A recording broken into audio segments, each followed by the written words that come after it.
आज हम लोग देखेंगे जो डी ब्लॉक का, जो कि आज डी ब्लॉक का एलिमेंट का जो कि लास्ट जो इसका लेक्चर है, जिसमें हम लोग आज देखेंगे पहले एक एग्जांपल है 8.9, जिसमें ये है कि डिस्प्रपोर्शनेशन रिएक्शन क्या है। तो ऐसा रिएक्शन जिसमें कि सेम एलिमेंट ऑक्सीडाइज और रिड्यूस हो जाता है, the reaction in which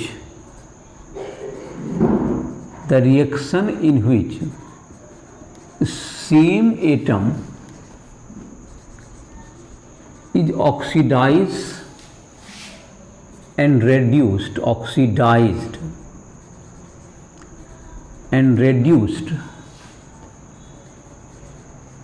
is called disproportionation reaction. इसको डिस्प्रपोर्शनेशन कहते हैं।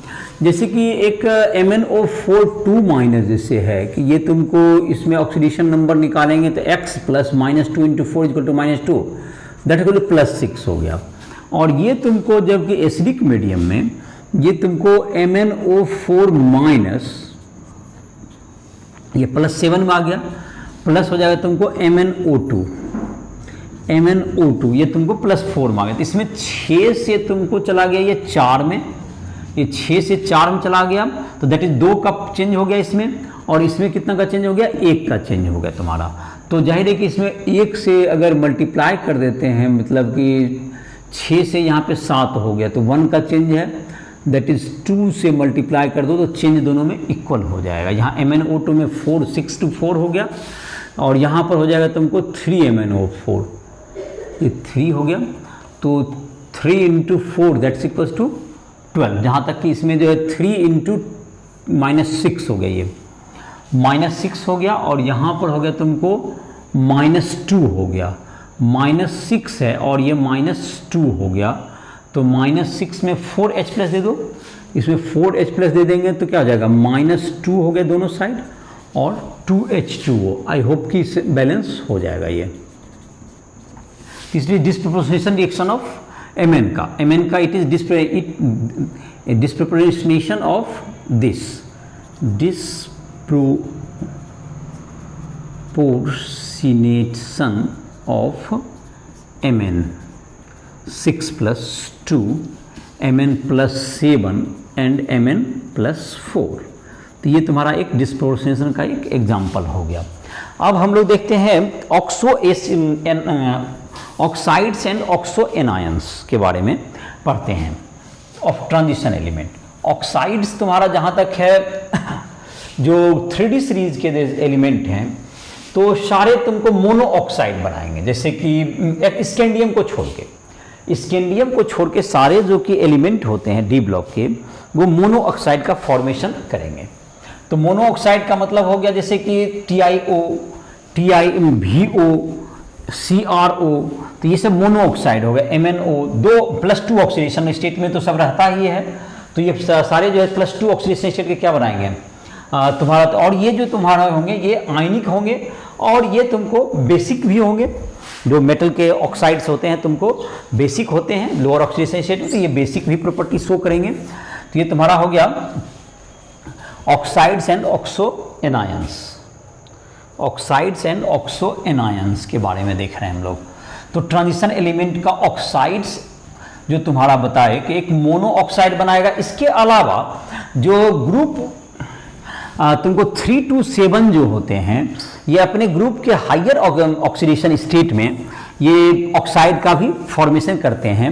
लेकिन Mn के बाद ये तुमको जो है Mn के बाद जैसे Fe2O3 ही मैक्सिमम 3 तक पाया जाएगा, उसके बाद उसका ऑक्सीडेशन नंबर कम होने लगेगा। और जो हायर ऑक्सीडेशन स्टेट में जो कि ऑक्साइड्स होते हैं, वो जाहिर है कि एसिडिक होते हैं, और वो उसके ऑक्सीडेशन स्टेट ज़्यादा है तो कोवेलेंट भी होंगे। तो हम लोग लिखते हैं oxides and oxo anions.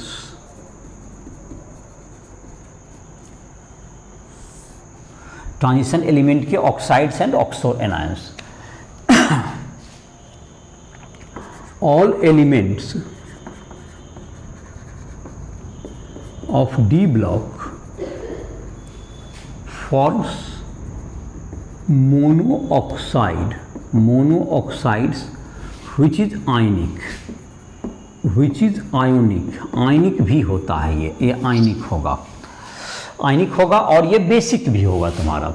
Accept कौन, स्कैंडियम, एक्सेप्ट यहाँ पे लिख देना चाहिए स्कैंडियम, स्कैंडियम नहीं बनाता, स्कैंडियम +2 में नहीं पाया जाता और ये आयनिक होगा तुम्हारा।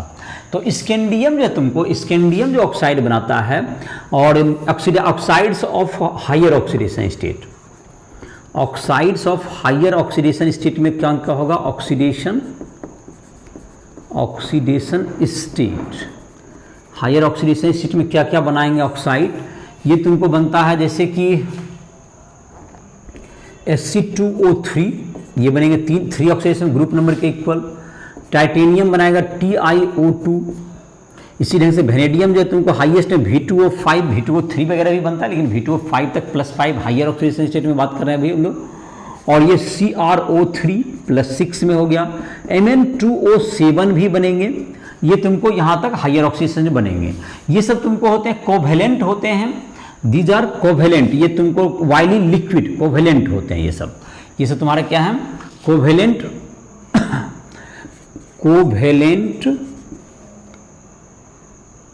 हैविंग लो मेल्टिंग पॉइंट, और ये तुमको लिक्विड होता है, वाइली लिक्विड है ये, वाइली लिक्विड में ये पाया जाता है, ये Mn2O7।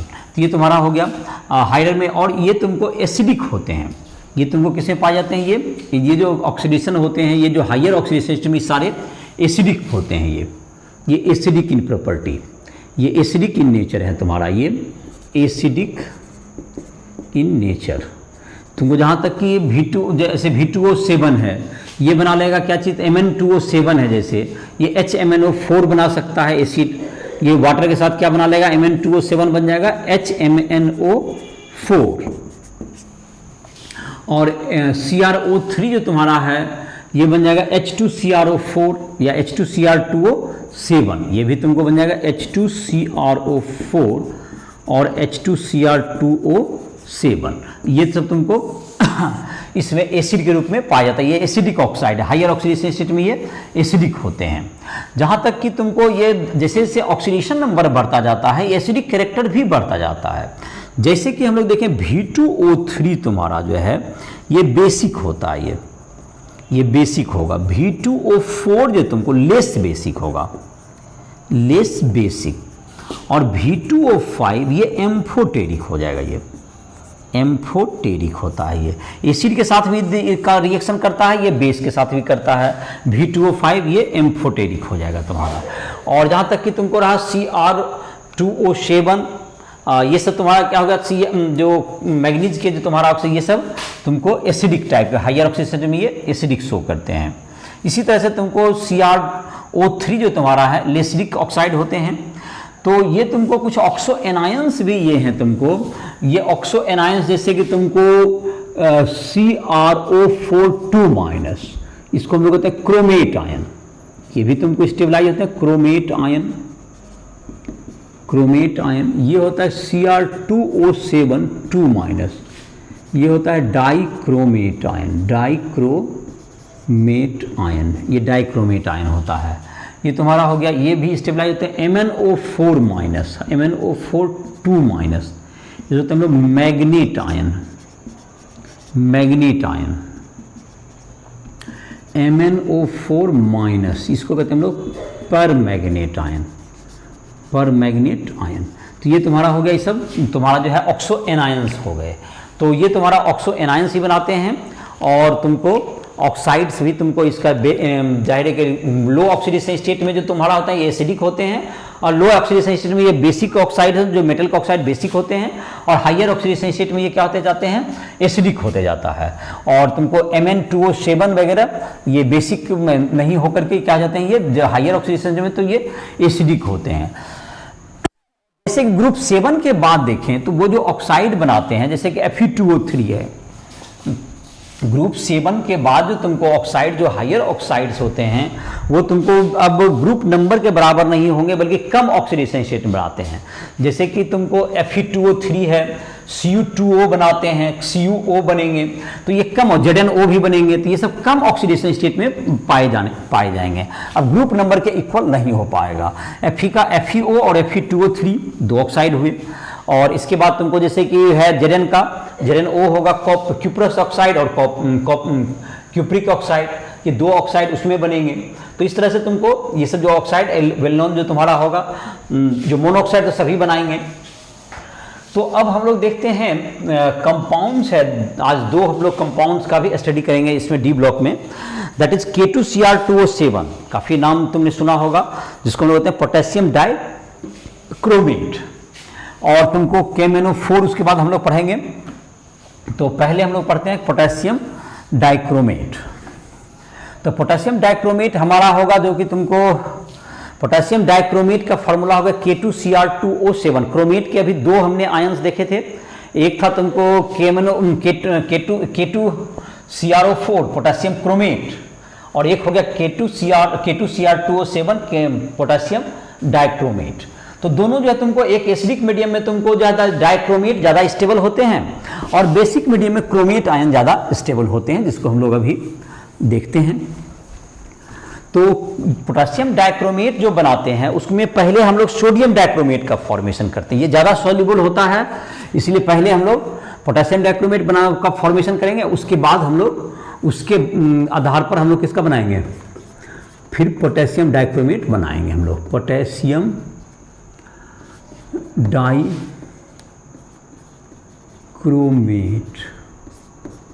K2Cr2O7 potassium dichromate. ये पोटेशियम डाइक्रोमेट का तुमको जहाँ तक है, इसका प्रिपरेशन जो करेंगे हम लोग, प्रिपरेशन, इसमें तुमको पोटेशियम डाइक्रोमेट को प्रिपरेशन करने के लिए हम लोग क्या करते हैं, इसमें हम लोग क्रोमाइट ओर जो है FeCr2O4, इसको हम लोग कहते हैं क्रोमाइट ओर। क्रोमाइट ओर को का रिएक्शन हम लोग करा दें Na2CO3 प्लस ऑक्सीडेशन के लिए O2 का यूज करें, तो ये बन जाएगा तुमको Na2CrO4 प्लस CO2 निकल जाएगा और Fe2O3। तो ये जो सोडियम डाइक्रोमेट बना, ये तुमको डिस्प्रपोर्शनेशन करके, ये तुमको सोडियम डाइक्रोमेट जो है तुमको ये तुमको एसिडिक मीडियम में, सोडियम डाइक्रोमेट एसिडिक मीडियम में ये भी +6 ऑक्सीडेशन स्टेट में है, कोई डिस्प्रोसेशन की बात नहीं है। ये एसिडिक मीडियम में डाइक्रोमेट आयन जो है तुमको ये कन्वर्ट हो जाएगा पोटेशियम डाइक्रोमेट में। ये पोटेशियम Na2Cr2O7 बना लेगा। ये Na2CrO4 तुमको जो है ये क्या कर लेगा, Na2Cr2O7 बन गया। ये भी +6 में, ये भी +6 में है। Na2Cr2O7, Na2CrO4 है यहाँ, और यहाँ पर तो 2 से तुम्हें मल्टीप्लाई करना पड़ेगा, तब ये क्रोमियम तुम्हारा बैलेंस होगा। और क्रोमियम को यहाँ बैलेंस कर दिए तो यहाँ पर सोडियम जो तुमको है 2 बन गया, तो 2Na+ भी हमको जोड़ना पड़ेगा, 2Na+ यहाँ पे जोड़ना पड़ेगा।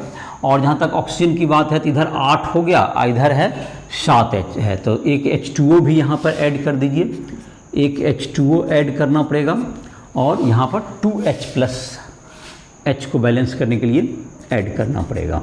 तो ये एसिडिक सॉल्यूशन में ये तुमको क्या हो गया, ये तुमको डाइक्रोमेट आयन बदल गया, सोडियम डाइक्रोमेट, ये हो गया sodium dichromate solution of yellow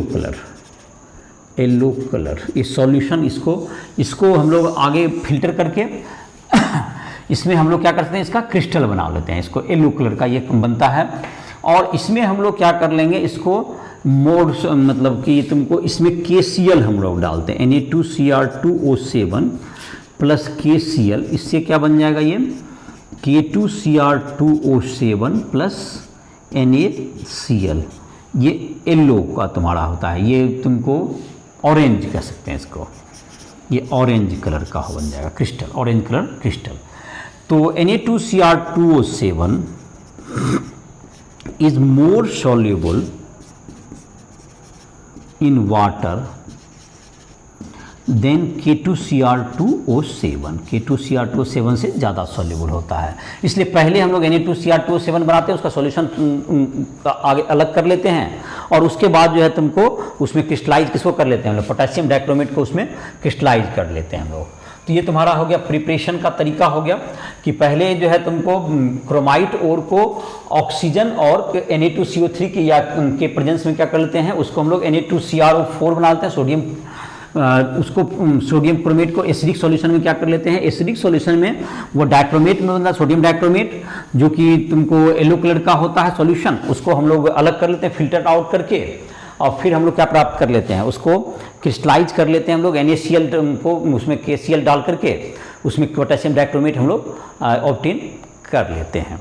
अब अगला जो तुम्हारा इसमें है एक रिएक्शन है तुम्हारा, जो कि हम लोग देखते हैं कि जब डाइक्रोमेट आयन की जो कि डाइक्रोमेट आयन is mainly in present in basic solution, और क्रोमेट आयन is mainly present in basic solution and dichromate आयन is mainly present in basic in acidic solution. ये दोनों तुमको जो है अलग अलग जैसे सॉल्यूशन में तुमको एक दूसरे में इंटर कन्वर्टेबल होते हैं।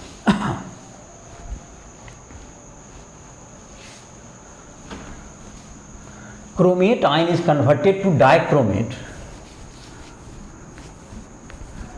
Chromate ion is converted to dichromate in acidic solution.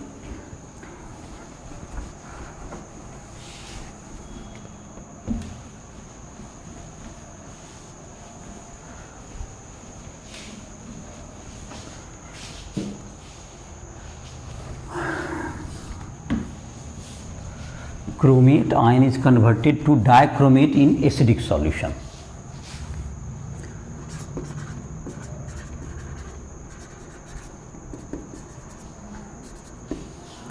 Is converted to dichromate in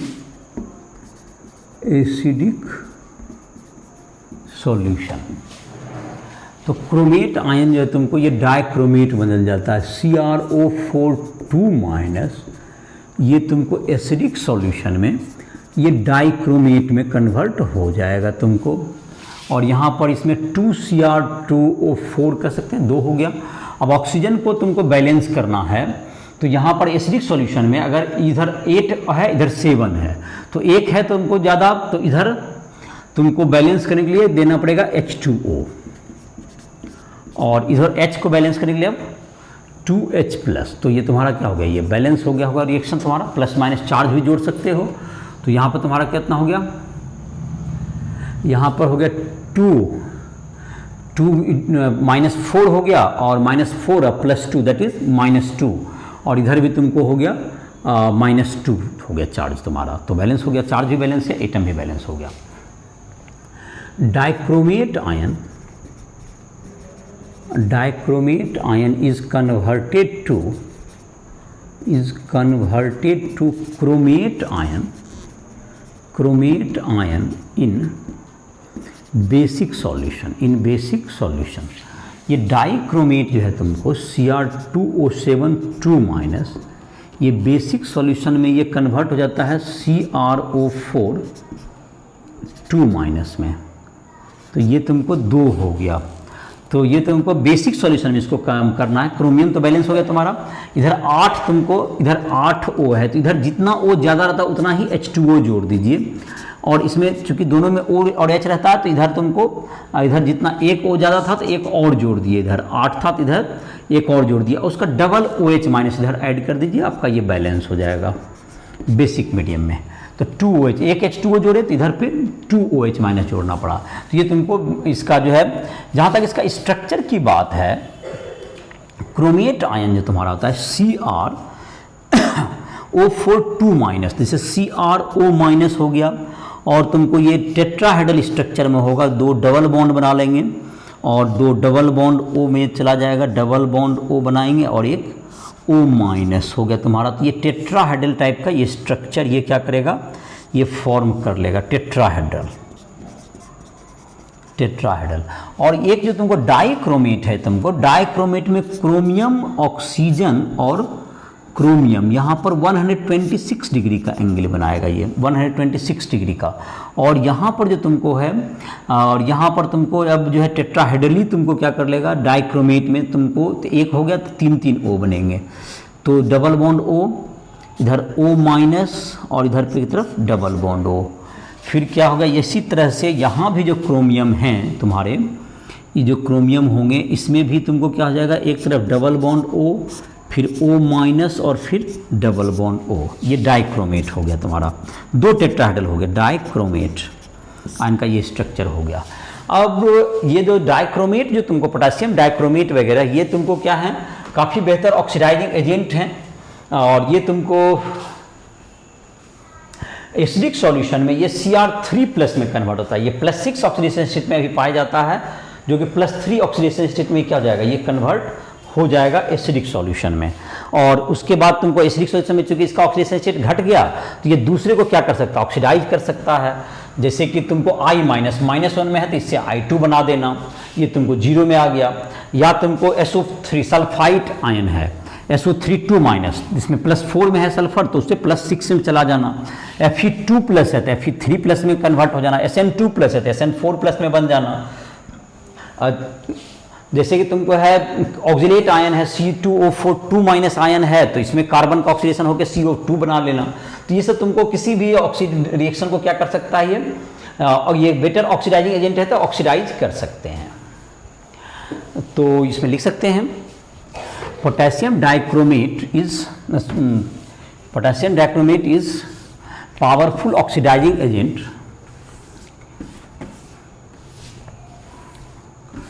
potassium dichromate मतलब K2Cr2O7 is oxidising agent reduces to Cr3+। ये रिड्यूस हो जाता है Cr3+ में इन एसिडिक मीडियम एसिडिक मीडियम में ये कन्वर्ट हो जाए। तो इसका हाफ रिएक्शन लिख लेते हैं, और उसके बाद इस हाफ रिएक्शन को हम लोग जैसे किसी में ऐड करके फुल रिएक्शन भी हम लोग लिख सकते हैं। जैसे कि देखो Cr2O7 है, इससे क्या बन गया, Cr3+ बन गया। तो पहले क्रोमियम को बैलेंस करेंगे तो इसमें 2 ऐड कर दीजिए। अब 7 यहाँ पे एसिडिक मीडियम में है, 7H2O इधर ऐड कर दीजिए, और 7H2O तो इसमें H को ऐड करें, बैलेंस करने के लिए इधर 14H+ आ जाएगा।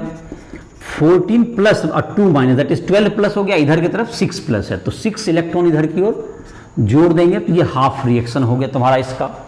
अब इसके साथ इसको हम लोग Fe2+ से कंबाइन करें। अगर Fe2+ से Fe3+ बनाना है यहाँ पर, तो इसमें कितना का चेंज आ रहा है, इसमें 1 का चेंज आ रहा है, +3 में आ गया, जैसे आ गया।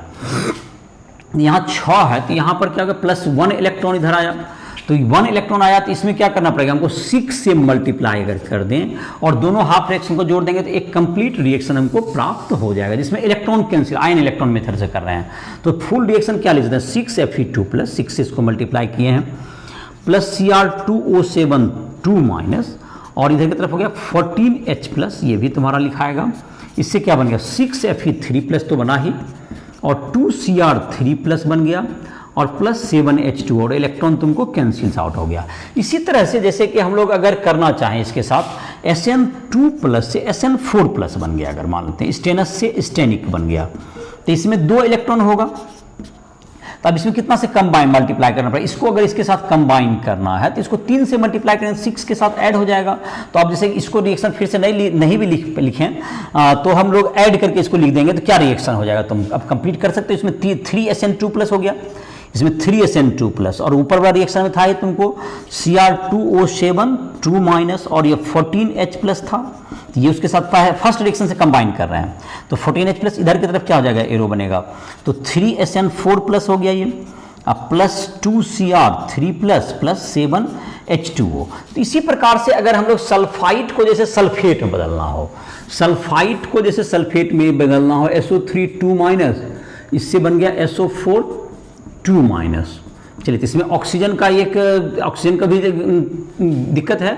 ऑक्सीजन एक इधर कम है तो इसको H2O जोड़ दीजिए, और इधर की तरफ क्या जोड़ देंगे हम लोग, 2H+ भी जोड़ देंगे, इधर की तरफ 2H+ जोड़ दिए तो 2 और -2 0 हो गया। 0 हो गया, इधर की तरफ कितना है तुमको, इधर की तरफ 0 हो गया, और इधर की तरफ हो गया तुम्हारा 2 माइनस, इधर 2 इलेक्ट्रॉन ऐड करना पड़ेगा हमको, 2 इलेक्ट्रॉन। तो अब पूरे में कितना से गुना करना पड़ेगा, इसमें 3 से गुना करके पहला के साथ क्या कर सकते हैं हम लोग, ऐड कर सकते हैं। उसी तरह से जैसे NO2- है, इससे भी NO3- अगर करना है इसको तो NO3-, तो यहाँ भी फिर एक ऑक्सीजन का दिक्कत है, तो इसको क्या करना पड़ेगा, H2O इधर ऐड करना पड़ेगा, तो 2H+, तो 2H+, तो 2 में से 1 घट गया, तो इधर 1+ हो गया, और इधर की तरफ कितना है तुमको, इधर 1- है, इधर 1+, इधर 1-, तो 2 इलेक्ट्रॉन इधर 1-, 2 इलेक्ट्रॉन इधर ऐड कर दीजिए, इधर 2 इलेक्ट्रॉन ऐड कीजिए, आपके पास 3 से मल्टीप्लाई कीजिए, उसके साथ ऐड कर दीजिए, जिससे कि 6 इलेक्ट्रॉन कैंसिल आउट हो जाए। तो इसी तरह से तुमको ये बहुत से रिएक्शन के साथ ऐड करके इसको हम लोग क्या कर सकते हैं, रिएक्शन कंप्लीट कर सकते हैं। तो हम इसमें से 2I- से जैसे क्या बनेगा, I2 है, इसमें भी कितना 2 का चेंज हुआ, तो इसमें 3 से गुना कर दीजिए, मतलब 3 से मल्टीप्लाई करके इसको किसके साथ ऐड कर देंगे, इस रिएक्शन के हाफ रिएक्शन के साथ ऐड करते चले जाएंगे, तो ये फुल रिएक्शन हमको मिलता जाएगा। तो इस प्रकार से हम लोग क्या कर सकते हैं, इसको किसी को भी बैलेंस रिएक्शन को हम लोग प्राप्त कर सकते हैं। तो ये तुमको काफ़ी बेहतर ऑक्सीडाइजिंग एजेंट है, जिसका कि हाफ रिएक्शन हमने लिखा, और इसको जो है कंप्लीट रिएक्शन में कन्वर्ट किया जा सकता है। इसका जहाँ तक यूज की बात है, यूज होता है इसका लेदर इंडस्ट्री में। इसका यूज जो तुमको है इन लेदर इंडस्ट्री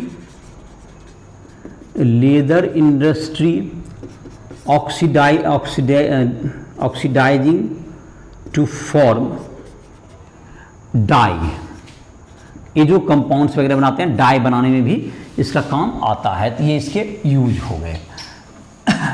अब एक कंपाउंड है जिसका नाम है पोटेशियम परमैंगनेट। तो हम लोग अब पढ़ेंगे पोटेशियम परमैंगनेट के बारे में। तो पोटेशियम परमैंगनेट का फॉर्मूला हो गया KMnO4। तो इसको जो प्रिपरेशन है तुमको, इसको हम लोग जो पैरालिसाइट कहलाता है, जो MnO2 जिसमें होता है, उसको हम लोग KOH के साथ ऑक्सीडेशन करके O2 के प्रेजेंस में K2MnO4 प्राप्त कर सकते हैं, और उसको ऑक्सीडाइज करके हम लोग को KMnO4 मिल सकता है डिस्प्रोपोर्शनेशन करके। तो इसको पहले लिखते हैं पोटेशियम परमैंगनेट KMnO4, ये पोटेशियम परमैंगनेट हो गया KMnO4। ये तुमको पहले प्रिपरेशन इसका है।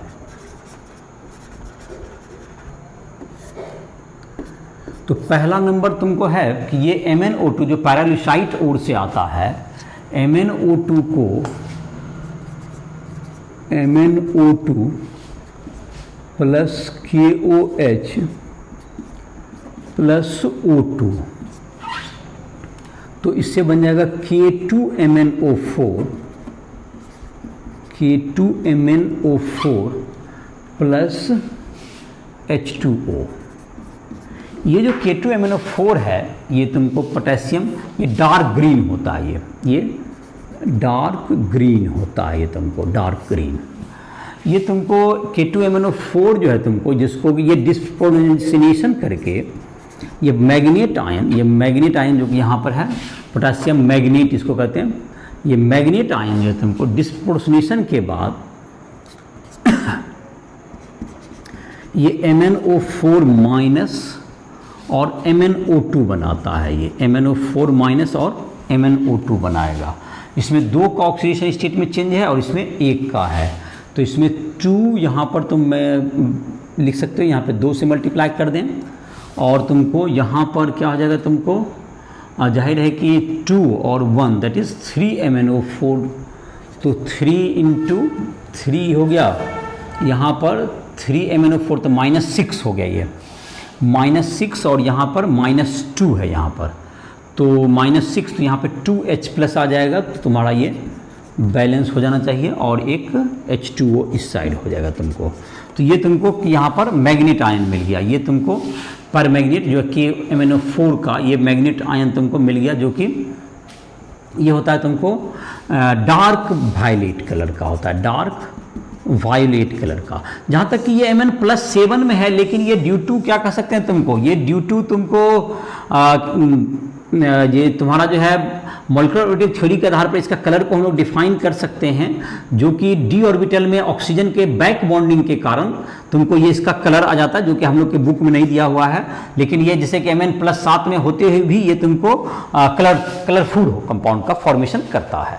जैसे कि हम लोग पढ़ते हैं कि D0 इसमें क्या हो जाता है, उसमें नहीं कंपाउंड बनने चाहिए कलरफुल, लेकिन ये तुमको ये जो स्कोप है, लेकिन उसके बावजूद ये कलरफुल कंपाउंड ये बनाता है। और MnO4 जो होता है, MnO4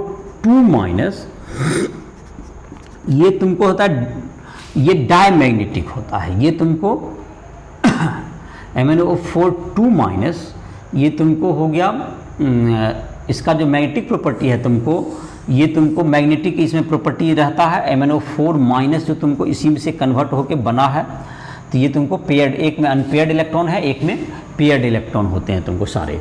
तो ये तुमको डायमैग्नेटिक हो जाता है और ये पैरामैग्नेटिक में पाया जाता है। और तुमको ये और MnO4 जहाँ तक है, ये तुमको एसिडिक और बेसिक दोनों मीडियम में, ये टेट्राहाइड्रल स्ट्रक्चर तो तुम्हारा दोनों का रहता ही है, और ये एसिडिक और बेसिक दोनों मीडियम में तुमको ये अब प्रिपरेशन का पहला लिखे थे, प्रिपरेशन का और पहले लिख लेते हैं। दो प्रिपरेशन और दिया हुआ, इंडस्ट्रियल प्रिपरेशन तुम्हारा है, जिसको प्रिपरेशन का 1 नंबर था, प्रिपरेशन तुम्हारा दूसरा नंबर लिखते हैं पहले। तो दूसरा नंबर प्रिपरेशन है तुमको, तो प्रिपरेशन नंबर 2 था तुमको, जिसको ध्यान नहीं रहा, मिट गया। तो खैर पहला प्रिपरेशन आई होप कि ध्यान दिया होगा कि पहला क्या किए थे हम लोग। पहला प्रिपरेशन में हम लोग किए थे कि पायरोलिसाइट जो है उसको KOH के साथ O2 के प्रेजेंस में हम लोग जब कि उसको गर्म किए, तो इसके कारण क्या बन गया तुमको, K2MnO4 बना, जो कि तुमको डिस्प्रोपोर्शनल रिएक्शन करके KMnO4 दे दिया। अब इंडस्ट्रियली तुमको जो है, इंडस्ट्री में इसको प्रिपरेशन हम लोग करते हैं, इंडस्ट्री में जो प्रिपरेशन किया जाता है KMnO4 का, उसमें तुमको MnO2 का ऑक्सीडेशन किया जाता है, उसको रिफ्लेक्स करते हैं हम लोग KOH के साथ, और ऑक्सीडेशन करते हैं हम लोग O2 के साथ। तो परमैग्नेट का तुमका इंडस्ट्रियल प्रिपरेशन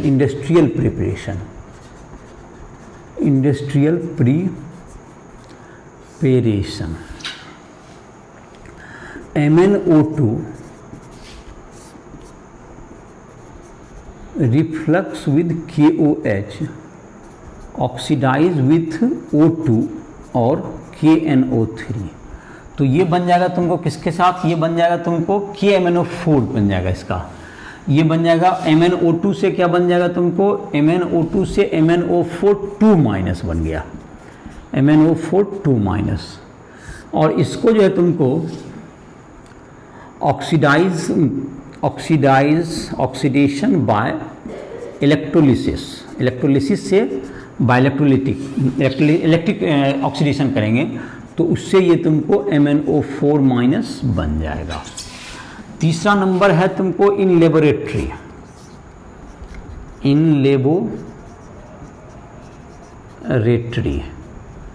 लेबोरेटरी क्या बना देगा ये। इन लेबोरेटरी तुमको जो है, इन लेबोरेटरी Mn2+ जो है तुमको, Mn2+ ये तुमको, इसका अगर हम लोग Mn2+ को S2A पेरोक्सो डाइसल्फेट आयन, इसको कहते हैं हम लोग पेरोक्सी एसिड से बना हुआ पेरोक्सो डाइसल्फेट आयन, इसके साथ अगर हम लोग S2, इस पे बन जाएगा SO4 और ये बन जाएगा MnO4 तो इससे तुमको जो है इसको जब हम लोग ऑक्सीडाइज करेंगे, इसको जो बैलेंस करना चाहें, तो इसको जो है तुमको H2OA2- और इसमें सल्फेट है, तो इसके आधार पर इसको बैलेंस करके हम लोग क्या कर सकते हैं, इसको लिख सकते हैं और ये तुमको बन जाएगा तुमको, तो ये तुम्हारा MnO4- बन जाएगा। और जहाँ तक कि इसका हम लोग लिख रहे थे इसका MnO4 2- और ये सब का जो तुम्हारा जो है ये तुमको काफ़ी बेहतर क्या है, पावरफुल तुमको ऑक्सीडाइजिंग एजेंट ये हैं जो कि कुछ कम जगह मतलब कि केमिकल काइनेटिक्स के दृष्टिकोण से थोड़ा स्लो रिएक्शन करता है, लेकिन ये काफ़ी फिर भी पावरफुल ऑक्सीडाइजिंग एजेंट के रूप में यूज आता है, जो कि एसिडिक और बेसिक दोनों मीडियम में क्या कर सकता है, ऑक्सीडाइज कर सकता है। जाहिर है कि एसिडिक मीडियम में ये MnO4 माइनस जो है तुमको Mn2 प्लस में कन्वर्ट हो जाता है, और तुमको एसिडिक मीडियम में ये MnO2 में, बेसिक मीडियम में ये MnO2 में कन्वर्ट होगा और एसिडिक मीडियम में Mn2 प्लस में ये कन्वर्ट हो जाएगा। और उसके बाद जो तुमको जो रिएक्शन है हाफ रिएक्शन के साथ ऐड करके इसका फुल रिएक्शन तुम किसी का भी लिख सकते हो। तो फुल रिएक्शन तो तुम अपना लिख लोगे, मैं इसका हाफ रिएक्शन लिख दे रहा हूँ। आई होप कि नहीं तो रेडॉक्स रिएक्शन का जो तुम्हारा क्लास है, जो कि क्लास 11 का राइस टूडल ऐप पर, तुम उसमें भी जा करके तुम इसका जो अगर बैलेंसिंग में तुमको दिक्कत होता है तो राइस टूडल ऐप को प्ले स्टोर से डाउनलोड करके वहाँ पर तुम देखोगे क्लास 11 का जो लेक्चर है उसमें तुमको जो रेडॉक्स रिएक्शन में तुम उसको पढ़ सकते हो, या तुमको कहीं भी और कहीं भी तुमको रिएक्शन बैलेंस करने में या किसी भी तरह के प्रॉब्लम में तुमको दिक्कत, कोई भी फिजिक्स हो, केमिस्ट्री हो, मैथ हो, किसी के प्रॉब्लम में को पूछना हो कुछ भी, या कुछ पोर्शन में आपको समझने में दिक्कत हो रही है तो राइस टूडल ऐप को प्ले स्टोर से डाउनलोड करके हमसे कभी भी संपर्क कर सकते हो। और जिस पोर्शन में दिक्कत हो रहा है तुम हमको डायरेक्ट फ़ोन करके हमसे संपर्क कर सकते हो, और जो भी तुम्हें समस्या हो रही है तुम उसका समाधान, तुम्हें उसका सॉल्यूशन मिल जाएगा। और इसके लिए तुम जो है प्ले स्टोर से डाउनलोड करो उसका नंबर और डायरेक्ट हमको कॉल करो, वीडियो कॉल या व्हाट्सएप पे जैसे करना चाहते हो, ऑडियो कॉल, तुम हमसे संपर्क हो जाएगा। तो हम देख रहे थे इसका जो है तुमको इसका रिएक्शन जो तुमको in acidic medium MnO4 minus converted to Mn2 plus, ये Mn2 प्लस में कन्वर्ट हो जाता है। MnO4 माइनस ये बदल जाएगा एसिडिक मीडियम में Mn2 प्लस में। तो अब बैलेंस कर देते हैं, तो यहाँ पे 4H2O आ गया, 4 इधर है तो 8H प्लस आ गया यहाँ पर, 8H प्लस, 8 में से तुमको -1 चला गया तो कितना हो गया, 7 प्लस हो गया यहाँ पर, और यहाँ पर 2 प्लस है तो यहाँ पर 5 इलेक्ट्रॉन अगर हम लोग जोड़ देते हैं तो 7 - 5 दैट इज +2 दोनों साइड हो जाएगा। तो ये तुमको बैलेंस हो गया। In basic medium MnO4 minus converted to MnO2 में कन्वर्ट हो जाएगा बेसिक मीडियम। इसको भी हाफ रिएक्शन बैलेंस कर देते हैं, और फुल रिएक्शन अपना तुम जो है इसको मैं MnO2 लिख देते हैं पहले, इसको बेसिक में। यहाँ पर 4 ऑक्सीजन है और यहाँ पर 4 ऑक्सीजन है, यहाँ पर तुमको MnO2 2 ऑक्सीजन है, तो 2 ऑक्सीजन का तुमको गड़बड़ है तो इसको 2H2O लिख दीजिए इधर की तरफ, 2 ज़्यादा है तो 2 और ज़्यादा बढ़ा दीजिए, और 4OH माइनस इधर ऐड कीजिए, 4OH माइनस। तो तुम्हारा क्या हो गया, अब इसमें 3 इलेक्ट्रॉन यहाँ प्लस करेंगे तो दोनों साइड ये रिएक्शन बैलेंस हो जाएगा तुमको 3 इलेक्ट्रॉन प्लस कर देने पर। तो ये तुम्हारा हो गया, ये हाफ रिएक्शन तुमको दोनों का हो गया, एसिडिक मीडियम और बेसिक मीडियम में। अब किसी भी रिएक्शन में जैसे कि तुम्हारा है इसमें जैसे कि Fe2+ से Fe3+ करना है, अगर Fe2+ से Fe3+ करना तो 1 इलेक्ट्रॉन का यहाँ पे चेंज हुआ, और यहाँ पे कितना का 5 का चेंज, तो 5 से क्या कर देंगे, मल्टीप्लाई कर देंगे, तो 5Fe2+, यहाँ पर यह हो जाएगा 5Fe3+, इसको ऐड कर दीजिए आपका हो जाएगा। और बेसिक मीडियम में करना है 3 से मल्टीप्लाई करना होगा, तो ये तुम्हारा कन्वर्ट हो जाएगा। तो Sn2+ से जैसे Sn4+, तो इसमें भी क्या होगा, जिसमें 2 से मल्टीप्लाई करना होगा इसमें 5 से मल्टीप्लाई करना होगा, और इस प्रकार से इलेक्ट्रॉन कैंसिल्स आउट हो जाना चाहिए। तो आई होप कि तुम जो है इसको कंप्लीट रिएक्शन लिख सकते हो। और जो भी तुम्हारा जो है इसका यूज जहाँ तक होता है MnO4 का यूज, कि MnO4 का यूज है तुमको, ये तुमको ऑक्सीडेंट के रूप में तो होता ही है, ऑक्सीडेंट के रूप में। दूसरा है तुमको ब्लीचिंग एजेंट के रूप में होता है use, bleaching agent for wool, silk ETC, इन सबों के ब्लीचिंग एजेंट के रूप में भी इसका यूज किया जाता है। और जहाँ तक कि इसका स्ट्रक्चर की बात है तो ये तुमको जो है MnO4 माइनस है, तो MnO4 माइनस और 3 जो है तुमको अब डबल बॉन्ड से जुड़ जाएंगे, ये टेट्राहेड्रल ज्योमेट्री में ये रहेगा, इस ढंग से तुमको टेट्राहेड्रल ये ज्योमेट्री बनाएगा, टेट्राहेड्रल, ये टेट्राहेड्रल ज्योमेट्री बनाएगा। तो ये तुम्हारा इसका स्ट्रक्चर हो गया। तो KMnO4 का KMnO4 जो है तुमको KClO4 के जैसा, तुमको ये तुम्हारा KClO4 की तरह इसका ClO4 - या ये तुमको आइसोस्ट्रक्चरल भी होता है, और दैट इज यही टेट्राहेड्रल स्ट्रक्चर ये तुमको फॉर्मेशन करेगा। और इसका यूजेज भी तुमने देख लिया, और इसका रिएक्शन को जहाँ तक है इसको ऐड करके आराम से लिख सकते हो। नहीं तुमको दिक्कत है तुमको कभी भी फ़ोन कर सकते हो हमसे।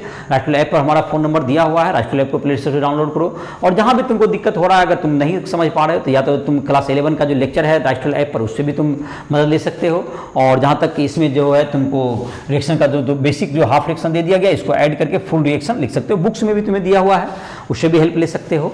तो ये तुम्हारा डी ब्लॉक का आज का जो तुम्हारा लेक्चर है, डी ब्लॉक का जो ये लेक्चर है तुमको समाप्त हो गया।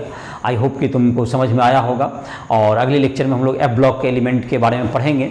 और तुमको मैं जैसा कि मैंने कहा, तुमको फिजिक्स, केमिस्ट्री, मैथ किसी भी टॉपिक पर कुछ भी कोई टॉपिक समझ में नहीं आ रहा, बोर्ड के लिए जेईई मेंस, एडवांस या नीट इन सब की प्रिपरेशन करते हो, तो तुमको फिजिक्स, केमिस्ट्री, मैथ किसी भी टॉपिक में समझना हो, कोई पोर्सन को थ्योरी का हो, प्रॉब्लम हो, उसके राइटल ऐप के माध्यम से हमसे संपर्क किया जा सकता है। इस लेक्चर को समाप्त कर रहा है।